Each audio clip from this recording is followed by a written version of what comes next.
Hi everyone, now we are going to learn about modern firm-based theory.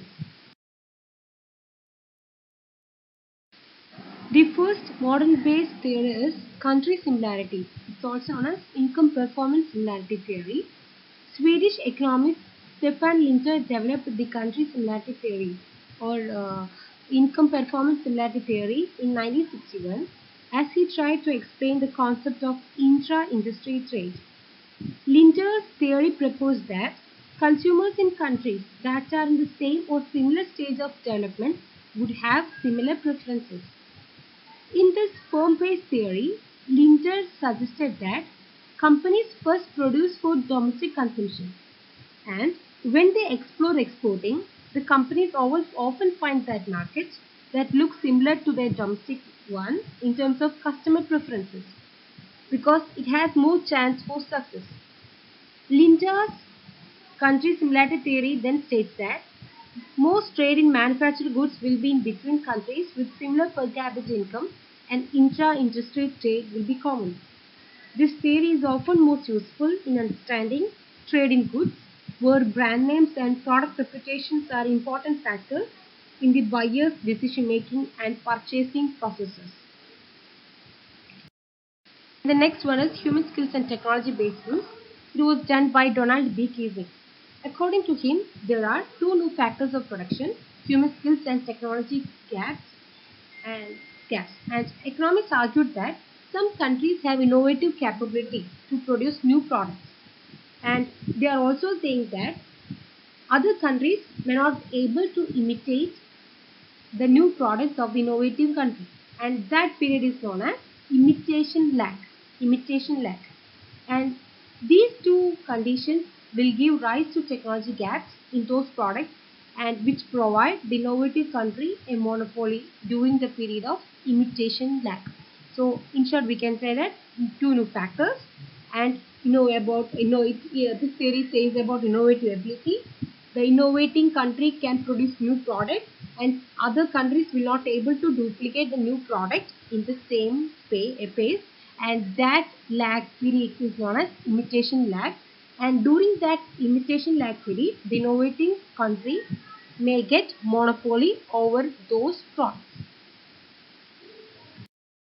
The next modern firm-based theory is product lifecycle theory. It was developed by Raymond Vernon, a Harvard Business School professor, and according to him, there are stages of product life cycle. And actually, this theory originated in the field of marketing, stated that a product life cycle has three distinct stages, and the theory assumed that production of a new product will occur completely in the home country of its innovation. That's why the first stage is new product development within the country.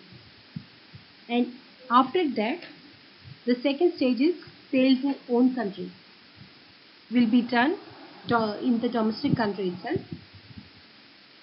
They started sales to other limited countries. Limited sales will be conducted in other countries too. As time goes, the country exports the goods to the rest of the world and the product is adopted and become more standardized. Then the production will be started in the foreign countries too.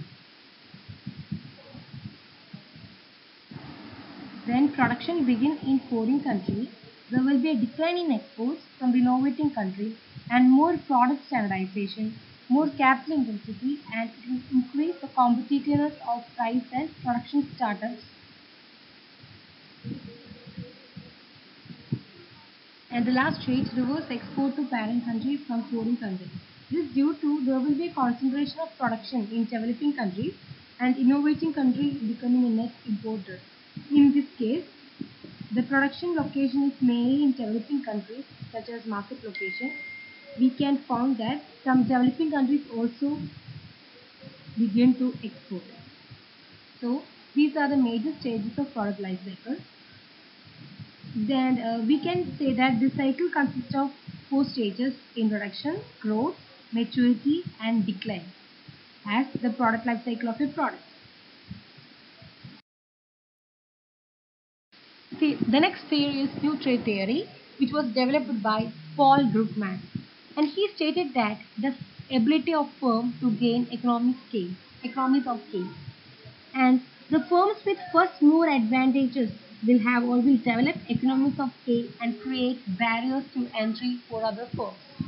And due to this economics of scale, trade can increase the variety of goods available to consumers, which means they can increase the production, whereby they can decrease the average cost of goods. We know that when volume of production increases, average cost will decrease.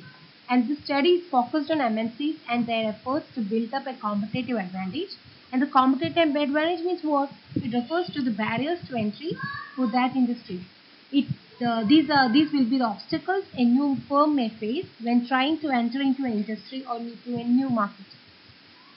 And this is all about our new trade theory.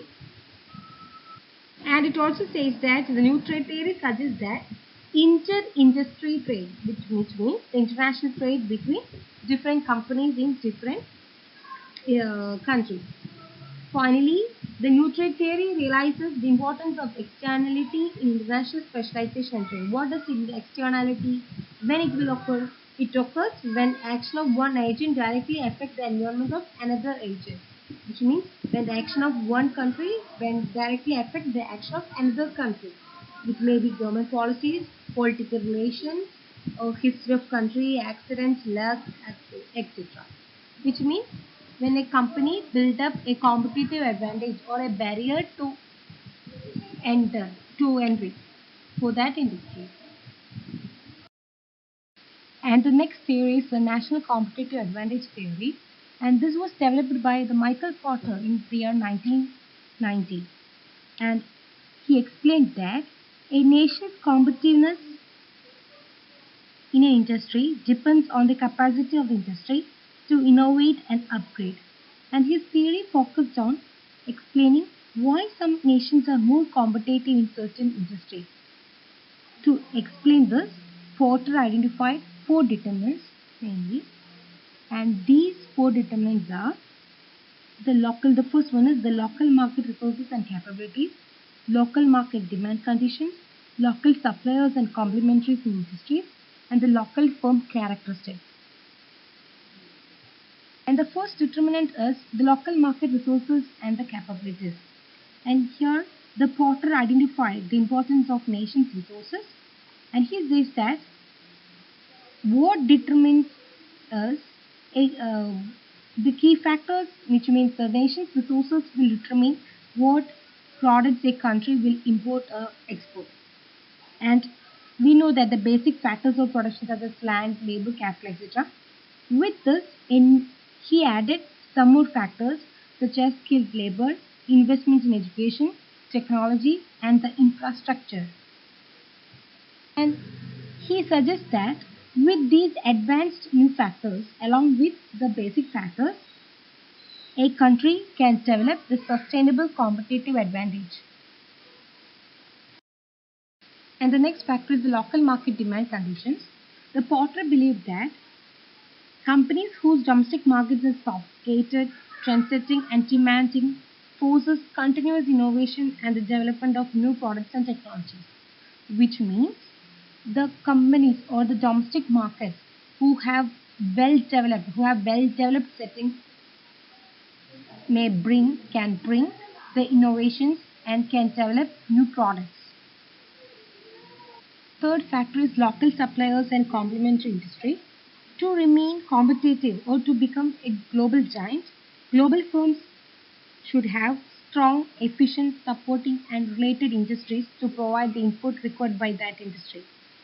Then only they can become a global giant. Fourth determinant is the local firm's characteristics, which includes the firm's strategy, industry structure, and the industry rivalry. And this local strategy affects a firm's competitiveness. So, and these are the major four determinants of this national competitive advantage theory. And in addition to this, Porter also says that the government will play an important role in the national competitiveness of industry. Government can, by their actions and policies, increase the competitiveness of firms and occasionally the entire industry. So these are the major